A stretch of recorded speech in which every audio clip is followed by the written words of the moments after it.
You are listening to Single Serves. My name is Arno Marture and I am your host.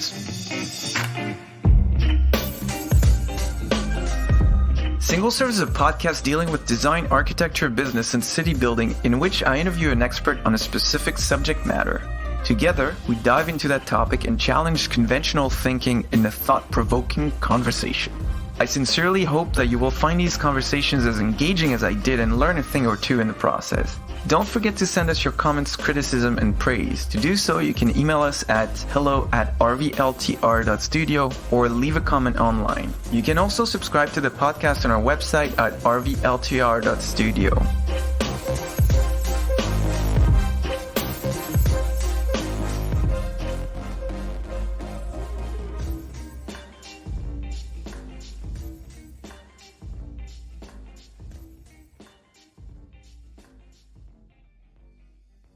Conrad Speckert is a recent graduate from architecture school and previously an architectural designer at Superkul and KPMB in Toronto, as well as offices in Japan and Germany.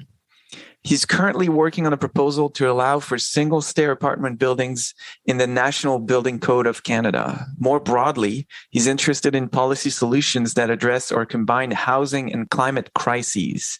So thank you very much, Conrad, for being on the show. My pleasure to be here.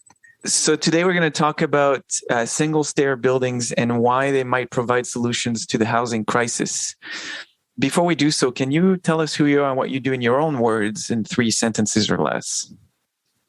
Sure. So as you mentioned, I recently graduated from architecture school.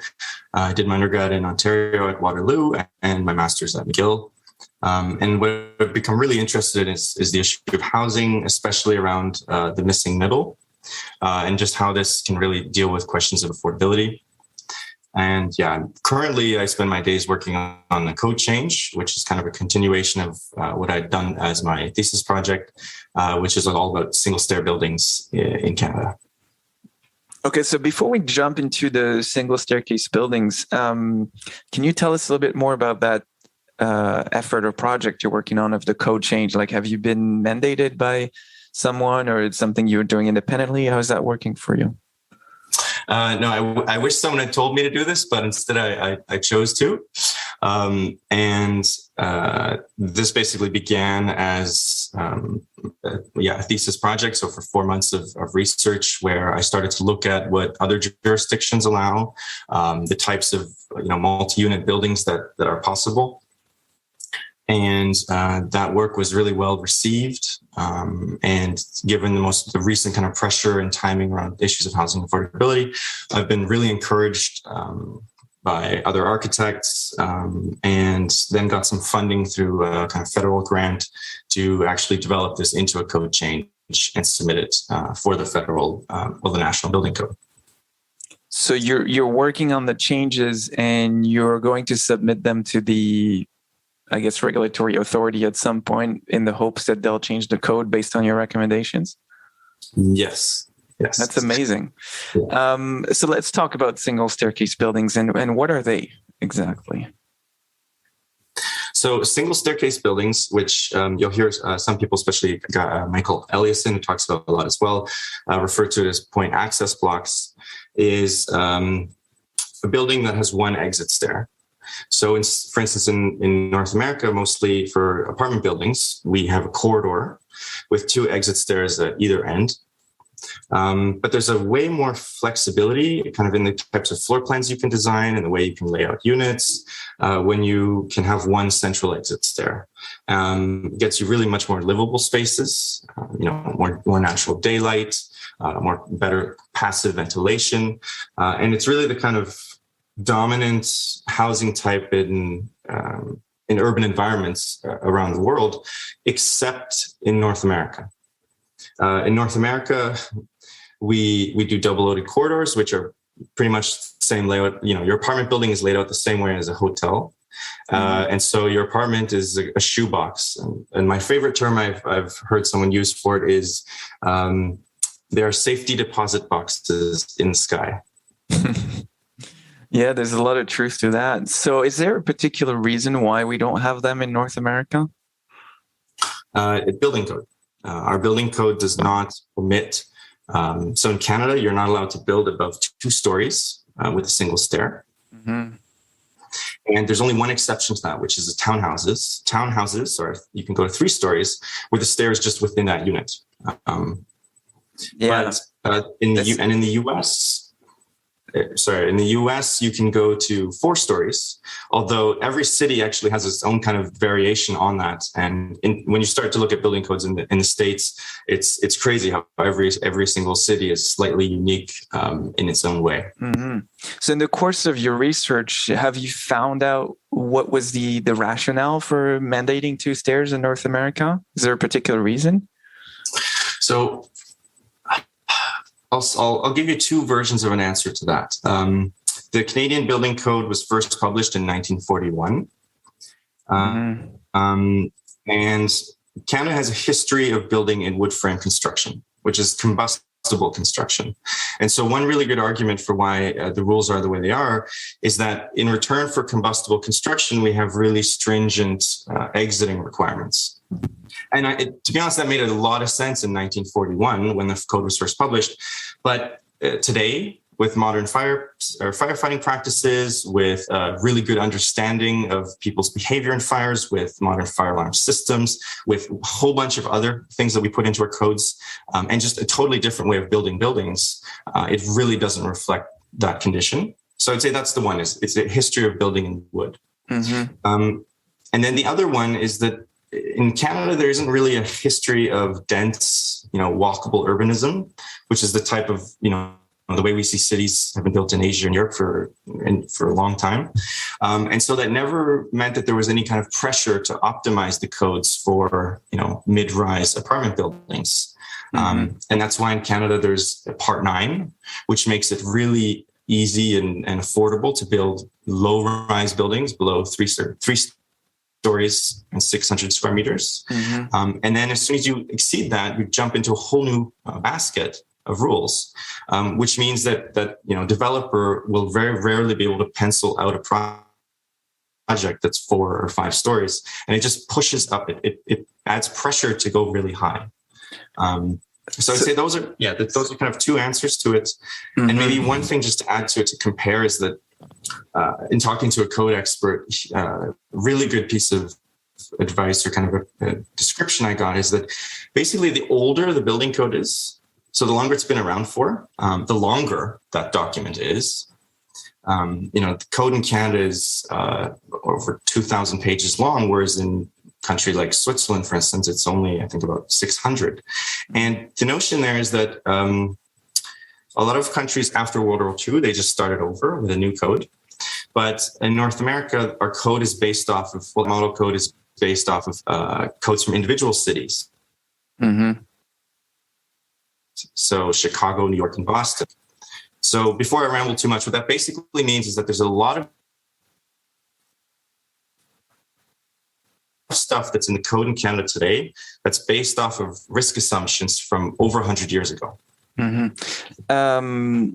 And what you said about the double stair requirement, making it more difficult for developers to build denser or to make their pro forma work, really, it sounds to me like there's an analogy to they now removed parking requirements that made developments much more challenging because you had to dig 2 or 3 stories to build a parking lot.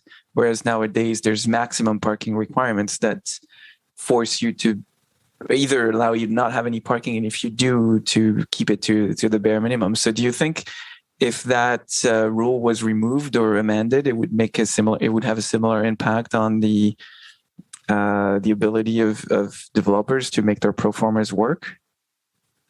Yeah, absolutely. And it's funny that you mentioned the parking thing, because when I first started looking into this, the first a kind of initial literature review, Eb Zeidler, who's a really renowned architect in Toronto that recently passed away. He built the Eaton Center.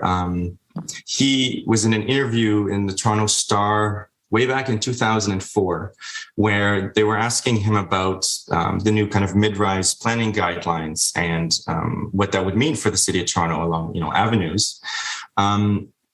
And he brought up 2 specific points. He spent the whole interview talking about the issue of the 2 means of egress and the parking requirements.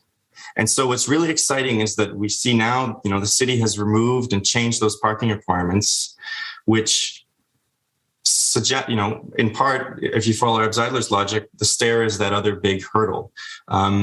Now, without a doubt, zoning regulations, questions of how projects are financed, there are huge other implications out there, and a lot of that has to do with politics and complex other regulations.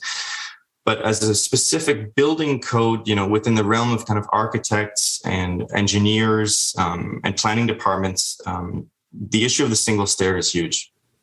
Yeah, that makes a lot of sense. And so to go back to the idea of the code dating back to 1941, and so being probably on the older side of building codes worldwide, and it being based on the fact that a lot of buildings were wood frame buildings at the time. Is there, it doesn't seem to me that there's a lot of mid-rise apartment buildings that are built out of wood. Generally, it would be either concrete or nowadays maybe mass timber or a combination of steel and concrete, or maybe a concrete superstructure with wood partitions. So is there even really a reason to, it doesn't seem like there's any reason anymore to justify that, because as you and I both know, apartment buildings in Europe are generally concrete, either precast or cast in place, and they all have a single stair exit. Would that be any different in Canada if we had more of those kind of mid-rise buildings, like say 6 to 12 stories? Mm-hmm. Yeah, the question of, it's really a question of combustible and non-combustible construction. Mm-hmm. And I mean, I can point you to dozens of projects which are wood frame, mass timber, what we define as combustible construction, that are single stair in Europe. Mm-hmm. So it's not to say that the single stair is sort of related to non-combustible construction in any of those codes. But maybe the best way to kind of describe this is that, and there's an essay which someone from the Canadian Code Development kind of wrote in the 1980s, I think, 80s, which was basically called The Question of Combustible, or the issue of combustible. And what it was talking about is that for the longest time, we always defined wood as combustible and concrete or steel as non-combustible.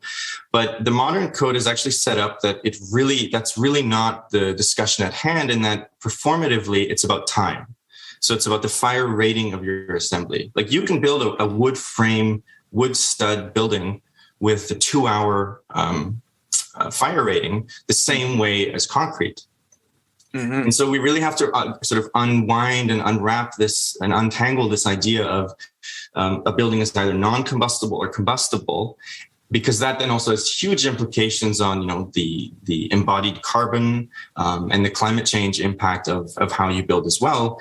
And it's especially through what's really exciting about everything that's happening with mass timber, is that you can build out of wood just as safe. And the code has, this was the huge push that happened in 2015 and in the IBC in the US in 2018, is that you can build out of wood to be just as safe as out of concrete.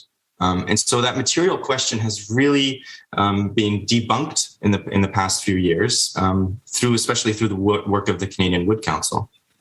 Yeah, and I remember in my student days back in France, at the time, mass timber wasn't all the rage, but it had already kind of started taking hold in Germany and Switzerland and the more architecturally progressive countries. And I was stunned to learn at the time that from an engineering perspective, a engineered mass timber member would withstand fire for a long time, because that outer layer burns and then it protects the inside of the structure. So as long as you oversize your members, your structure should stand up for quite some time. And it seems like in the public psyche, and even with architects, it's that wood is combustible and concrete isn't. And I think you make a very good point. It's maybe time to jettison that outdated mode of thinking and really start thinking in terms of what makes sense from a safety perspective. Mm-hmm. I'll just add to that. I was at a passive house conference a month ago, and there was a straw bale, prefabricated straw bale manufacturer from Eastern Europe who was giving a presentation. And it boggled my mind, but they actually have produced a straw bale, right? Like that just seems to me like the most combustible thing in the world. Yeah. They have created a straw bale panel that I think has the fire rating. It's either 90 minutes or 2 hours. Like, oh, wow. Incredible. So it has, I'm supposing it has non-combustible finishes on the outside. Yeah. Is that what it is? And it probably, whatever the glue or the kind of, I really should have paid closer attention to really know exactly what it is that they've done. But the stringent fire testing that these new materials have to go through to be able to conform to the codes. They met the requirements. And the guy actually showed a video, because it's got a wood frame and then it's infill. Basically, the insulation is the straw bale. And in the fire testing video, the wood of the frame burned first and burned far more vigorously than the straw bale in between. Like, that's interesting. That's the logic on its head. Yeah. And it goes to show that, and that's more of a general comment about technology, you can't really predict what new technologies will allow you to do even in the near future. So that's why maybe it's time to revise the building code, or even scrap it and start from scratch, as you said. I don't know if that's a good idea. No, I won't say that. I'll get shot when I submit my building code change if I ever say that. Well, you didn't, but I did, so you're safe. Just one thing I can add to that is that, the big issue with new materials and new practices, and like with the combined crises right now of housing and climate, there are solutions out there that can really address both these issues that we see happening in other jurisdictions. And what's frustrating is that the code in Canada explicitly says that you can do, alternative solutions. So when you go for a building permit, if you think you can exceed the life safety of what's considered acceptable in the code, you can consider that alternative solution. But then you have to fund your own testing, right? You have to fund your own testing, exactly. You cannot, there's no mechanism to do that, upfront and collaboratively. You can't do it until you get to building permit. And by the time you're at building permit, all decisions have been made, essentially. And so it's an incredibly risky thing, but it does happen for lots of stuff. The question of the single stair, though, the single stair requirement has been in the code since the beginning. The mantra, you must have two means of egress, is something that is drilled into the brains of architecture students from first year. Mm-hmm. So you're going up against, a Goliath of assumptions when you try to do an alternative solutions for that, which is why, quite reasonably, no one does it.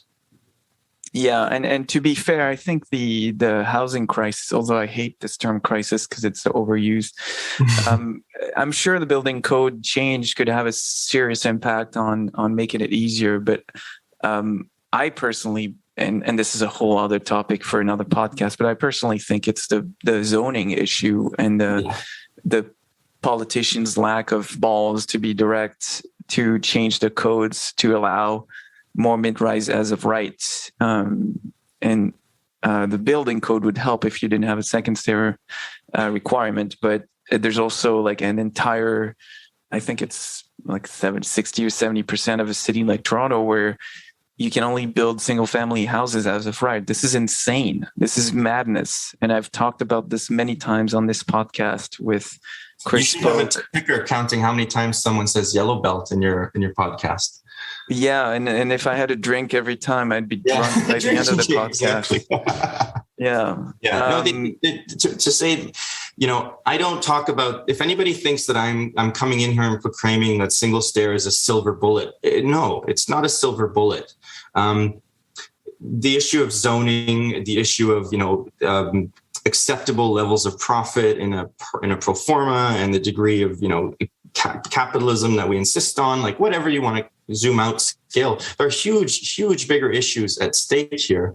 But what's interesting about the single stair is, we don't need to hold an election to deal with the single stair. Yeah. We don't need to go door to door and knock on everybody's house or deal with the NIMBY that shows up to a council meeting for single stair. Single stair is within the control and subject matter of professionals in this industry. So we should be able to have a really adult conversation about it.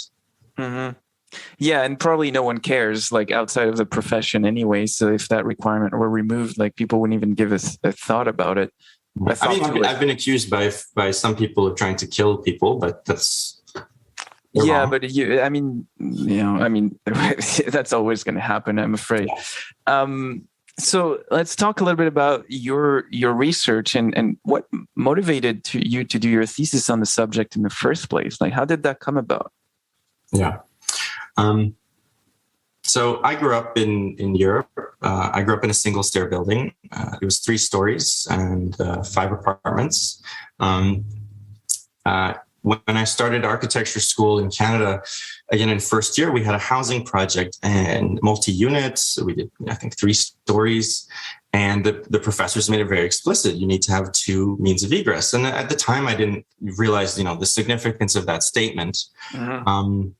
But then after architecture school, I was working in Toronto, as you mentioned, doing a lot of mid-rise, 6 to 10 story housing. And I completely understand why it is that way, but everything was double-loaded corridor, 22 to 25 meter deep floor plans. So each unit just is like a shoebox, and really repetitive. And you'd get these long corridors because the code lets you do a corridor, basically up to 45 meters, I think. Yeah, 45 meters long, which are just dead spaces. And there's a beautiful, if you Google breaking up, it's kind of a cute name, breaking up with the double-loaded corridor. It's this wonderful package that basically just compares what circulation could be and makes everybody envious of what that code change could create. So there's that kind of frustration of working in Toronto. And at the same time, you'd see precedents of housing going up in other places. I worked in Berlin where everything was single stair. I lived in a single stair. All my friends lived in a single stair building. When I was working in Japan, the office, the actual architectural office was a 4-story, like brand new building, single stair. So that was actually commercial use. And so when I started doing, thesis and pondering, okay, what am I going to do this on? I started to just look at, has anybody ever really gone into this conversation in North America? And with the exception of the Eb Zeidler in Canada, with the exception of the Eb Zeidler article from 2004, the OAA, the Ontario Association of Architects, published a report in 2019. And I think you've had some of the people that worked on that on here before. And on one of the slides, as part of their package of recommendations, they mentioned a change to the Ontario Building Code to allow for single stair buildings. Mm-hmm. And it's like I got goosebumps at that moment because there it was in black and white. I'm not insane. It is a good idea. And just decided to make this, the work for the next little while. And then increasingly, as I kind of got into it, it started with an essay that I wrote. Then that won a grant to do a bit more research on it. Then turned into a CMHC funded big project, and it just kind of keeps growing. Yeah, I think that's probably the best way to enter the profession is to develop something that makes you an expert. And then people seek you out. So I think it's great that you did that. And it's great that you continue beyond school. And I think gives you a huge leg up professionally that now you're probably going to start being seen, or if you're not already, as the code reform expert in the country. Or hopefully that's what happens to you. And then, leading to a great career. So let's talk a little bit about other places. And I know we've touched on that here and there throughout the questions, but what do other building codes in other countries allow that is not allowed in Canada that would make a big difference? Yeah, that's probably my favorite question, because once you start to look at what's possible in other countries and read some of these building codes, you realize just how profoundly different things are. So in Germany and Switzerland, you can go up to 60 meters. So that's about 20 stories with a single stair. And the requirements around, sprinklering and pressurization and corridor separation, these kind of life safety measures change once you exceed 20 meters. So that's one example. In Japan, which again is a place with really significant earthquake risk, the rules are 5 stories. In China, you can go to 80 meters. In Australia and New Zealand, which is a kind of similar cultural context and background as Canada, 25 meters. And there's some beautiful projects, examples of that there. I've always been amazed with Australia's architecture quality. Yeah. For such a small country in such a remote part of the world, I think they have per capita, probably some of the best contemporary architecture almost anywhere, maybe except for Germany, Switzerland, and Spain or something. But it's no surprise that they're a bit more progressive too. Yeah, I'm curious. Have you ever wondered why that is? Because I actually don't have a good answer. Because it seems to me that Australia, and Canada, competitive advantage-wise, are similar, past Commonwealth kind of countries. Yeah, I don't know. I've asked many people. I've asked Australian architects.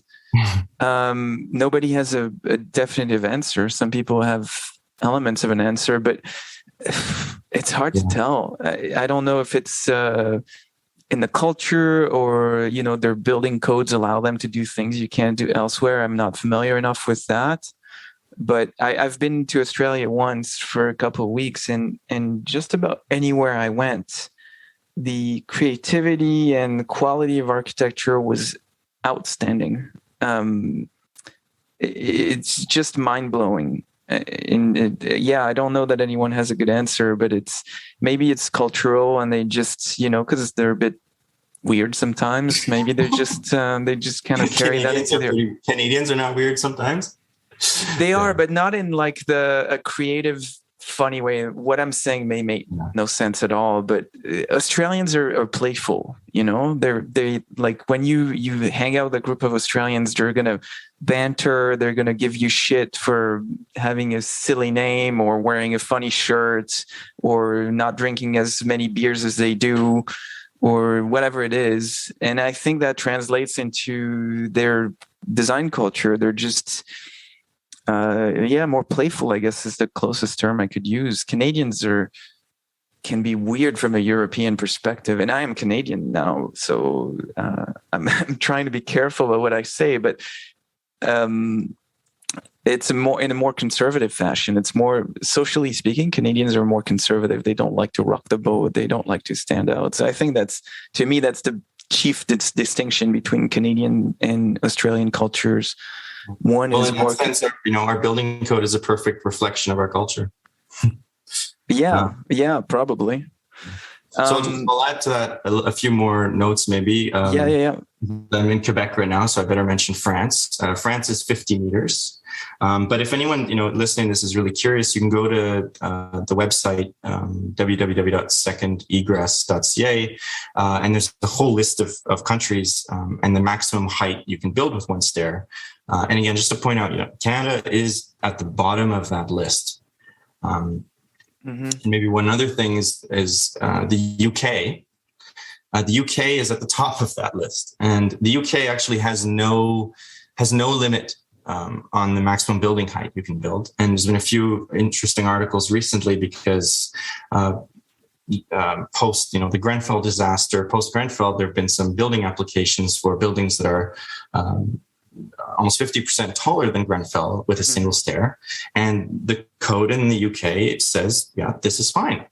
And part of the way that has come about is because in the UK, there's a stay in place firefighting strategy, which means that you stay in your unit, even once the fire alarm's gone off, until the fire department explicitly orders you to evacuate. And so for context, in the Grenfell Tower disaster, which was a 24-story tower, which in 2017, the combustible the insulation, which wasn't up to code and was actually combustible on the facade, caught fire and spread rapidly. A lot of people died. But in that case, the fire alarm was going for more than 80 minutes, more than an hour before the building evacuation. And certainly, the reason why that stay in place was there is because it's a single stair building. There's the risk that you kind of overwhelm that stair. Never mind the fact that, firefighters are going up and people are going down if you only have one. But Grenfell was a 24-story tower. And when, I'm talking about this here, we're talking about mid-rise buildings that are 5, 6 stories. And there's a whole bunch more complexity to get into it as well. And I just bring up Grenfell because the immediate gut reaction that I received from people who don't like this idea of single stair is to raise the example of the Grenfell Tower. But there is so much more complexity to that conversation than just the fact that it was a single stair building. Yeah, and I mean you can't because that's the common fallacy, that logical fallacy that people make in any area of expertise, not just architecture, where they'll pick one horrible incident as a justification for a rule that doesn't necessarily make sense. Mm-hmm. But if you think there's probably millions, or if not millions, maybe hundreds of thousands of towers like that across the world that didn't burn down. So for one of those that horribly burnt down, how many are still standing up and perfectly safe is really what you need to look at. Yeah, Grenfell didn't actually, Grenfell violates the code. It failed to produce, the insulation they used on it was not code compliant. And in a whole bunch of other ways, Grenfell also, that disaster could never repeat itself here because the way that we, sprinkler, we have a whole bunch of codes in our buildings that are above 18 meters in height. So high-rise buildings. Mm-hmm. In Canada, there's a really good package of rules that comes with high-rise buildings. So after Grenfell, authorities in Canada went, oh, could this happen here? And they reviewed the codes. And it absolutely, well, I shouldn't say absolutely not because who knows, but really the codes in Canada are nothing like the code in the UK in terms of high building requirements. And there's a whole bunch of other safety measures in it beyond the issue of 2 stairs. Yeah, so it's a code compliance issue. It's not an egress issue, basically. So you should almost not be allowed to make that example, to use that example as a case in point story because it's almost entirely irrelevant. But it will come up. I know when this code change goes in, people will raise hell and point at Grenfell.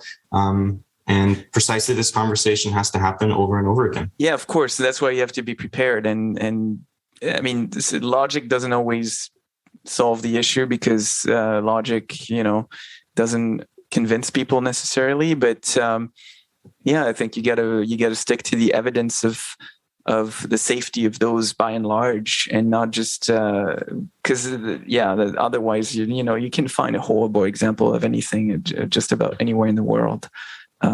So those one-time instances should never be used as justification for not even considering a change in code. There's a funny, I'm not going to get into the whole conversation of post-truth and post-fact world because that's beyond my scope. But U of T professor was describing this issue of wicked problems.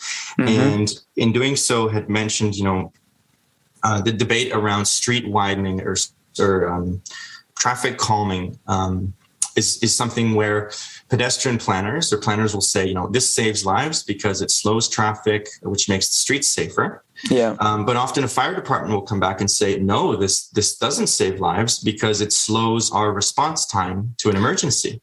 Yeah. And so you get two competing, risk assumptions and empirical knowledge.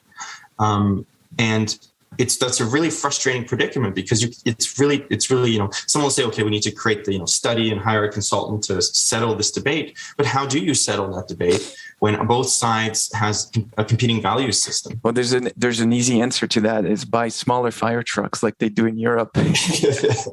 Because it's true, there's probably issues with the fire department not being able to fit those ginormous trucks through smaller streets. But that's a design problem. It's not a safety issue. You either design the streets to somehow still be able to accommodate those trucks, or you just start buying smaller trucks for those instances where you can't fit the big ones. But I don't think, again, I don't think that's necessarily a strictly a safety issue. It's a logistical problem that certainly has a solution. And as a society, you were talking about post-truth and not wanting to get into that debate, but I think we have to get into that debate because without necessarily being controversial, but we live in a world, I think it's always been true to a large extent, but it's become more and more visible. We live in a world where information is biased, and it always was biased to an extent. But the problem is that with modern contemporary media, they have access to analytical tools that they never had access to before. And what that means is that for anyone who puts out, say, the news, they can analyze the effect of any headline over thousands of viewers with a level of granularity that they never had access to before. So what that means, you can literally figure out which headlines will get the more clicks or the most clicks. And so because we're wired, evolutionarily speaking, to respond to drama and unforeseen events and circumstances and unusual news, basically what that means is that the media are producing news that directly tap into or subconscious or unconscious desire to respond to things that are unusual. Whereas, a moderately written news headline will not attract anyone's attention because it doesn't stand out. And so I think to go back to the idea of post-truth and wicked problems, we have to become attuned to the fact that media is biased.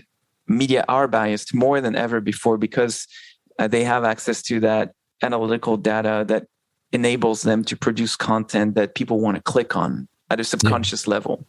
And we're not equipped to fight with that because we don't have time to spend any amount of time looking at a headline and think, is that trying to manipulate me to click? And so we don't, because people have lives to live. Mm-hmm. And so there's an asymmetry of power in some sense, where we're bombarded with grandiose, bombastic, dramatic headlines that make everything sound like it's way worse than it is. And so I'm not sure how that ties into what you were saying, but when you're trying to convince people that your code change could be good for the country and the cities as a whole and solve a whole bunch of problems in the process, you have to be equipped to debunk those specious arguments that people are going to make and say, oh, you're just trying to create a whole bunch of Grenfell Towers. Mm-hmm. It's like, no. And this is what the data tells me. What you're saying is false, and I can prove it. Because if you don't do that, people are going to. That requires the opposing party to be willing to come to the table and have an adult, have a discussion. That is true. That is entirely true. But you can. I just read a book that addresses all of that. It's called Loser Think. Okay. And I strongly advise you and anyone who listens to this to read it because it's going to equip you with some tools, persuasion-based tools to decide when it's time to walk away from an unproductive conversation, or how in subtle and not confrontational ways you can try to convince people that your idea may be not as dumb as it seems.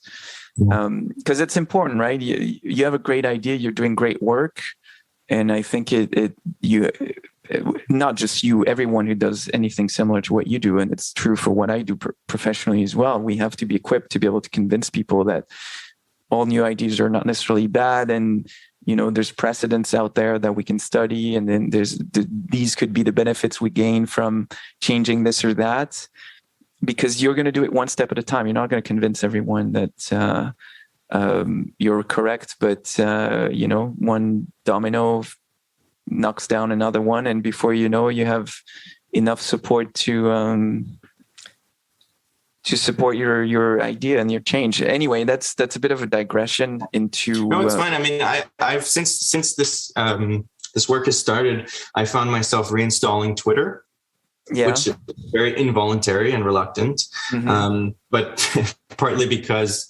Mike Eliasson, who's an architect in Seattle and a really strong advocate, for the single stairs. He's always on Twitter. He's the guy that posted about straw bale earlier, and I find myself actually surprised by how intelligent Twitter can be, and that just simply, I mean, perhaps it's an echo chamber because I just follow a bunch of other architects, but I might speculate, and I'm sure my professors at McGill will resent me for saying this, but I learn more on Twitter scrolling during my 30-minute metro ride every morning than I did in a 3-hour lecture at university. So we might be in a post-truth, post-fact era, but Twitter's been good to me. Yeah, and I think Twitter. I haven't been on Twitter in a few years. I deleted my account, but I think there's kind of two Twitters. There's the cesspool of trolls Twitter that you really don't want to engage with because it's just a bunch of angry people, either actively trolling, so they don't even mean what they say, but they just want to get a rise out of you, or they're just plain dumb and they don't really think for themselves and just repeat what they heard elsewhere as if it were truth. And there is a civilized Twitter, I think, on very specific topics, like maybe what you're doing, where you'll have intelligent conversations with people who know what they're talking about, and you can learn a lot from it. So I'm not a big fan of social media, but I think used the right way, it can be a very effective tool. You just have to know how and when to do it. Yeah, but we're not in a post-fact world because there's a simple reason for that. Architecture is still very much a real life based discipline. We're building buildings with materials, and if they're not built properly, they're going to fall down and kill people. So you're only in a post-fact world once the building code is not once, if you didn't have to apply the building code, you might be in a post-fact world, but obviously we do. And hence, continues in a rational, reasonable way. So the idea that facts don't matter and laws of science be damned, some people may think that way, and I think it's a tiny minority anyway. But the reality is that those people will get hurt in the real world, whether it's literally or figuratively, because you cannot, as long as we live in physical bodies made of matter, you can't escape the laws of physics. At some point, intellectually, you can live in the fantasy you decide to live in, but at some point you have to engage with the real world, and that's where the rubber meets the road, in my opinion. So you just mentioned this guy in Seattle, and one of my questions was, what's really special about Seattle? Yeah. Well, Seattle's a really cool city. It rains a lot, but it's a cool place. But what's exciting about Seattle is the only jurisdiction in North America that lets you build to 6 stories with a single stair. They have a specific, they call it the Seattle Special, and they added specific requirements to the Seattle Building Code way back in 1977. To let you do these kind of, point access blocks. And so what's really exciting too, of course, is that when you look at, those dependencies of why is the code the way it is in Canada, well, Seattle has a history of wood construction.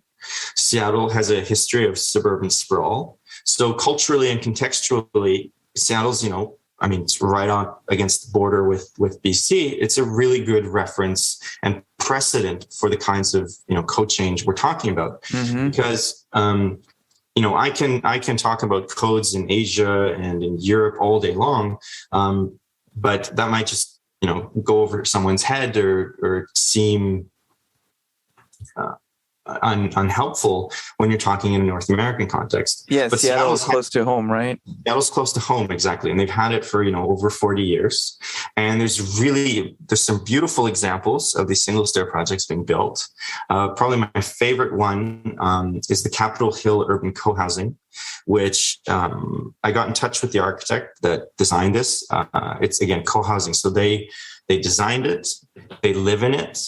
Their office is on the ground floor. Like, it's just a dreamy story. And when I talked to them, one of the questions was, did you look at, the code alternative of if you had to put 2 stairs, or how, in your massing options, how did you guys kind of go through this? Mm-hmm. And they wanted to do it as co-housing, which meant that they found a bunch of other families with limited capital. So in a way, it was really about affordability as well. And the single stair design that ended up getting built has 9 units.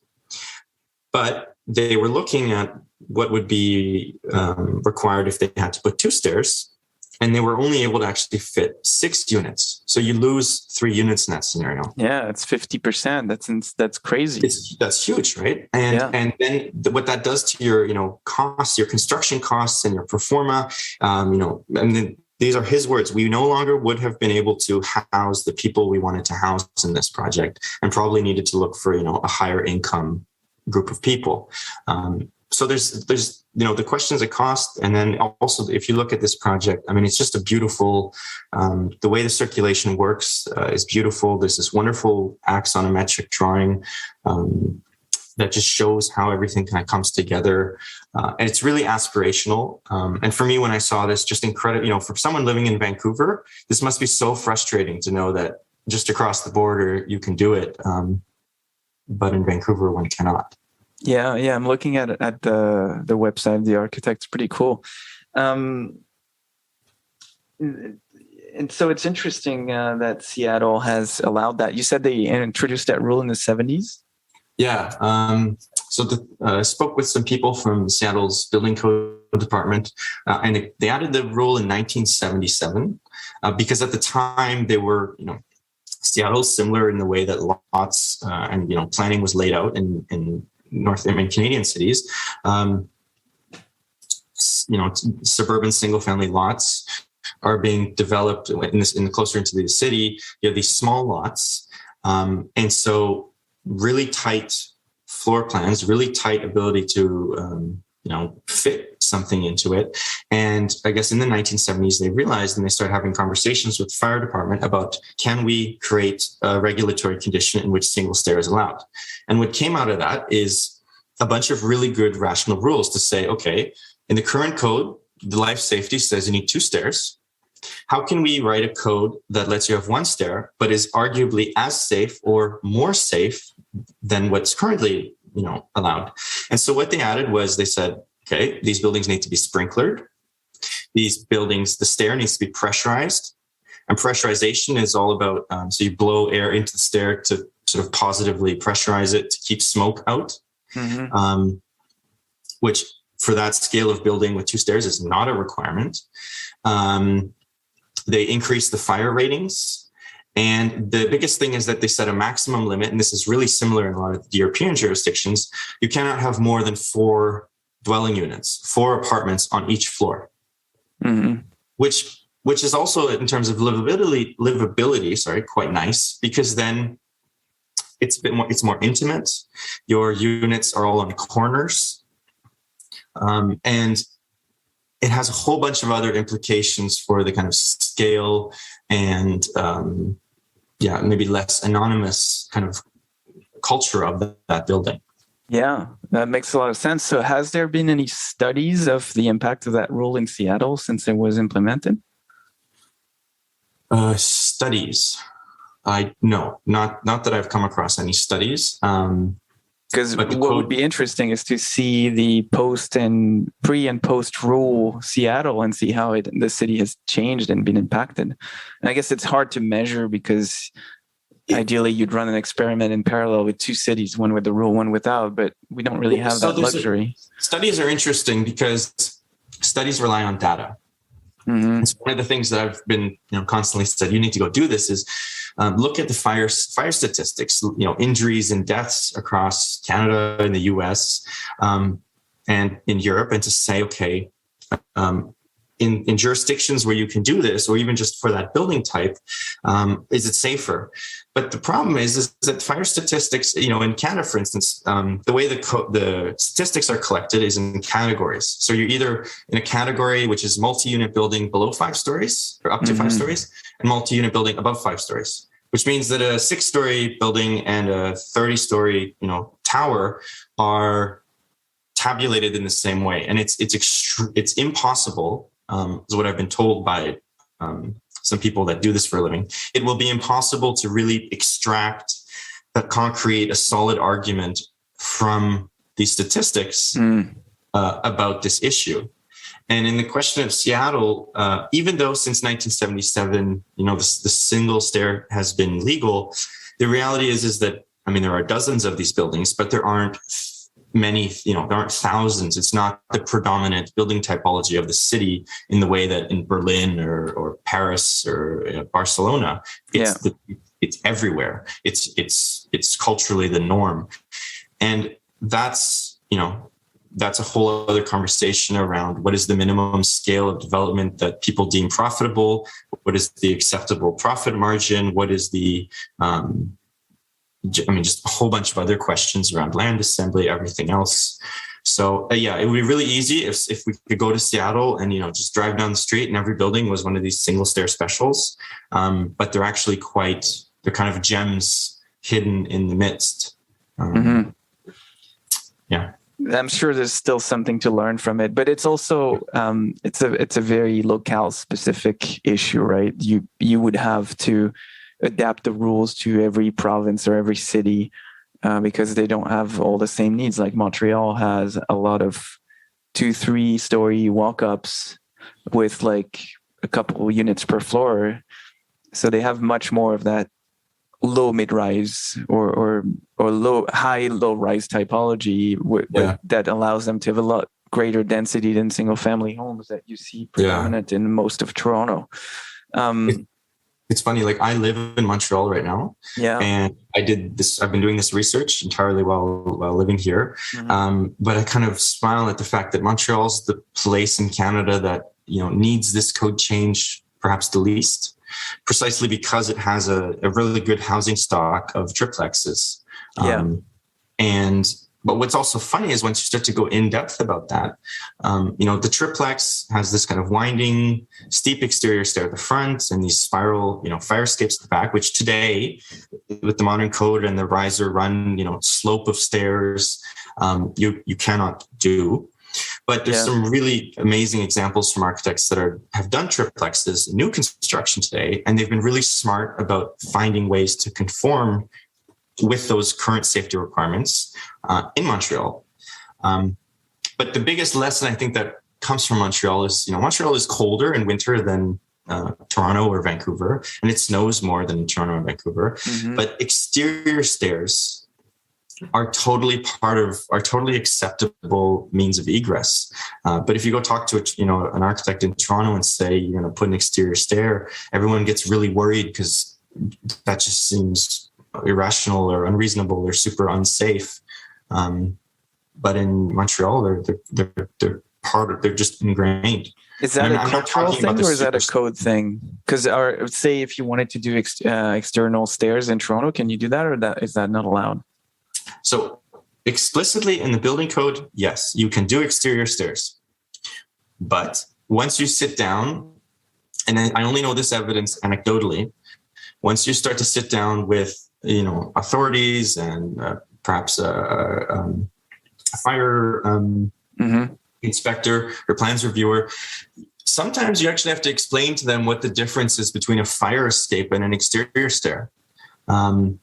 And oftentimes that becomes a frustrating, long drawn out headache.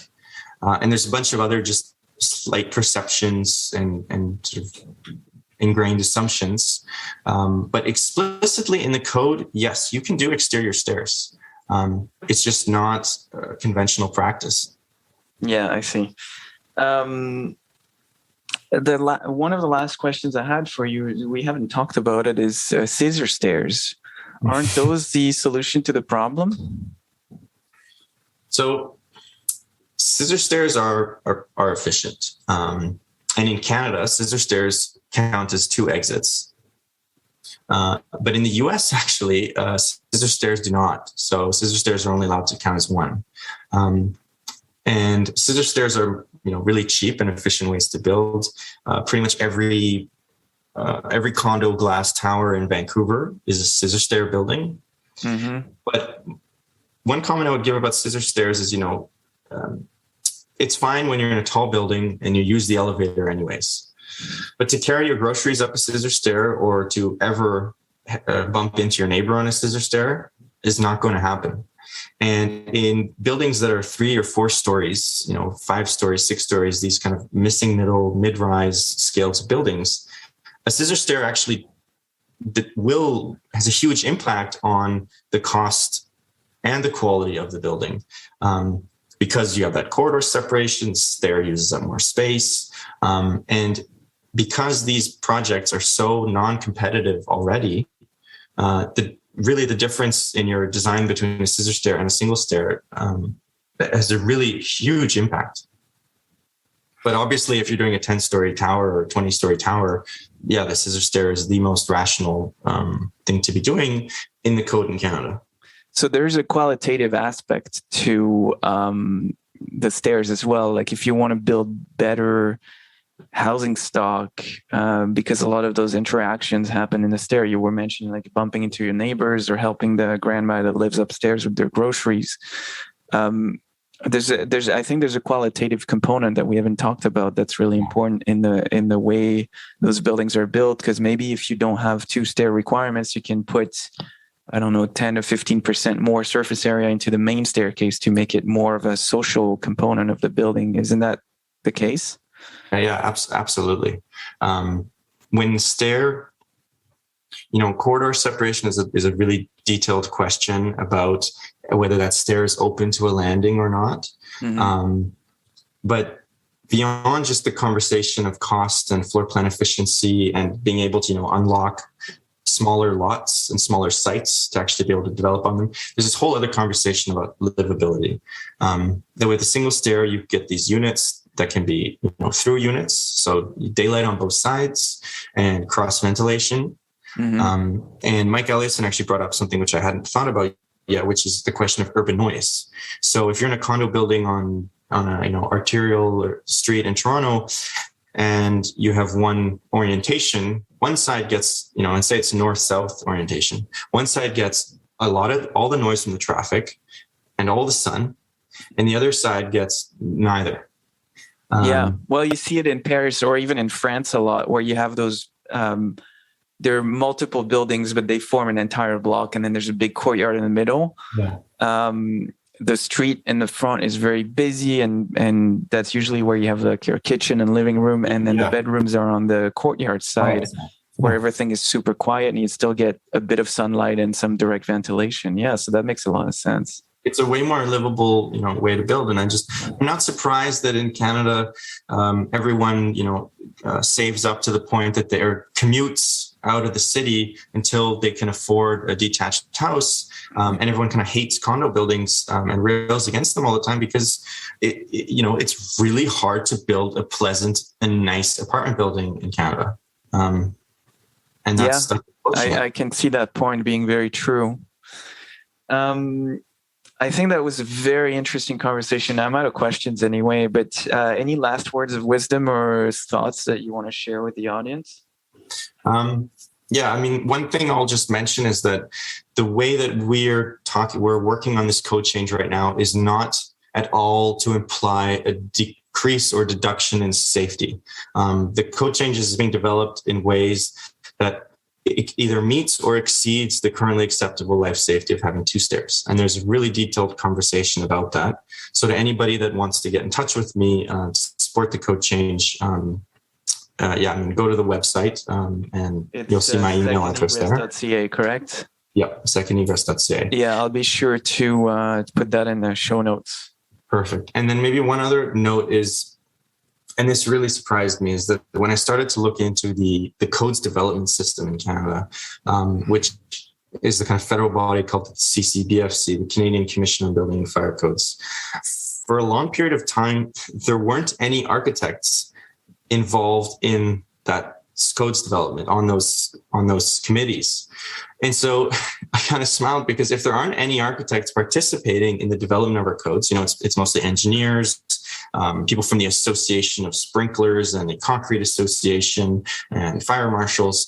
If there's no architects advocating on behalf of architecture, it's no surprise that we end up with building codes that are architecturally really restrictive. And probably not leading to great quality architecture too, because that qualitative aspect that architects tend and are known to bring to the table is gone. If you ask an engineer how to solve a problem, they're going to go for the most efficient solution, but they're not necessarily going to think about is that a workable solution from a usability and pleasantness perspective. So you make a hugely valuable point in saying that. And those problems can be solved by one body or the other. It really needs to be collaborative. I think people need to talk to each other and have those difficult conversations, but, look at the facts and see. And I mean, when people collaborate, you can really come up with great solutions where the sum is greater than the sum of its parts, right? And the other point I'll add is the CCBFC, the commission is right now, they have a lot on its plate, questions around energy and climate. And so right now they're actually having to prioritize really intensely each code change request that they get. And part of the way that they prioritize things is that they ask each province, what's a priority for you in your province right now? And so that's an opportunity for anybody who's, listened to this. There's a whole discussion that needs to be had in each province to say, this would be really beneficial to the supply of housing in this province. Please, at the next discussion of provincial authorities with the Codes Commission, emphasize the importance of this code change request, because otherwise it will get buried at the bottom of the stack. Yeah, that's a very good point. Well, I want to thank you very much for taking the time to chat. And we ended up talking for a lot longer than we initially anticipated, which is totally fine. It was a very interesting conversation, but I think it's time for us to end. Thank you very much. And hopefully this will help you get the word out there as well. And I mean, obviously you don't need my permission, but you're welcome and encouraged to use this podcast once it's released to get people to engage with the topic, right? Even people who don't know. I think we've covered enough ground today for any newbie to really get a much better understanding of what the issue is and how much of a difference that could make. I hope so. Well, thank you very much for having me, Arno. Thanks to you, and you're welcome. Hey, Arno here. I hope you've enjoyed this episode and that you'll come back for more. Please share with your friends and colleagues, and remember to subscribe on our website at rvltr.studio. Until next time, ciao.